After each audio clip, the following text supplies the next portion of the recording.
আজ জলখাবারে বানিয়েছিলাম লুচি, আলুর তরকারি, নারকেল নাড়ু আর স্যালাড। এটা সকালের খাবার আর ওর দুপুরের টিফিন। আজ আমরা যাচ্ছিলাম গঙ্গাসাগর আমার মামার বাড়িতে।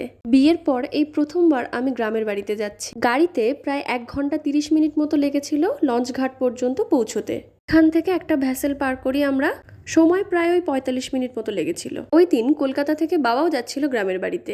এরপর বাবার সাথেও মাঝ রাস্তায় আমাদের দেখা হয় আর আমরা একসাথে চলে আসি গঙ্গাসাগরে। আমার ছোট মেসো আমাদেরকে আনতে এসেছিল ভ্যাসেল ঘাটে। বাড়ি ফিরতে অনেকটা লেট হয়ে গেছিল রাত্রে, তাই সকালবেলা উঠেই আমরা যাচ্ছিলাম সেজু দাদুর বাড়িতে দাদুদের সাথে দেখা করতে। মাসি, বাবি, আমার দাদু, আমরা সবাই একসাথে রাস্তা দিয়ে যাচ্ছিলাম।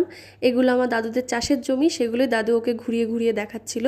এখনও এই জমিতে ধান চাষ হয়নি, ধান গাছ ছোট ছোট পোতা হয়েছে। আমিও যাচ্ছিলাম এখানে একটা টাওয়াল মাথায় দিয়ে।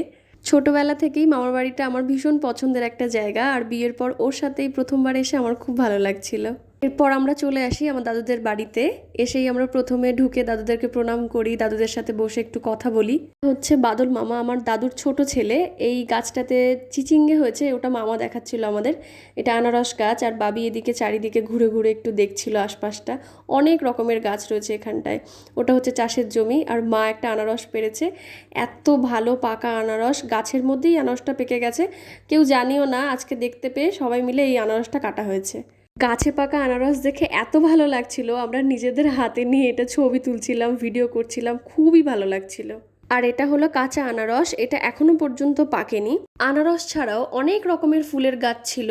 আমার দাদু গাছপালা ভীষণ পছন্দ করেন এবং উনি গাছপালার যত্ন নিতেও খুব পছন্দ করেন।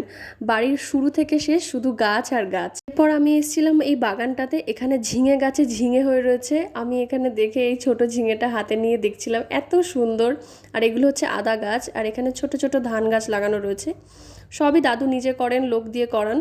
এখানে দেশি মুরগি যেগুলো দাদুদের পোষা। এখানটায় পানের বরজ আছে, দাদু গাছ থেকে ডাব পেড়েছিল আমাদেরকে খাওয়াবে বলে। মামাও গেছিল দাদুর সাথে হেল্প করতে। এটা হলো কামরাঙা গাছ, আর এটা হলো দাদুদের পুকুর ঘাট। এরপর সবাইকে একটা করে ডাব কেটে দেয় দাদু, তারপরে আমরা সবাই ওখান থেকে ডাব খাই। আর এটা হলো দাদুদের পোষা গরু। এরপর আমরা সবাই মিলে বাড়ির দিকে রওনা দিই।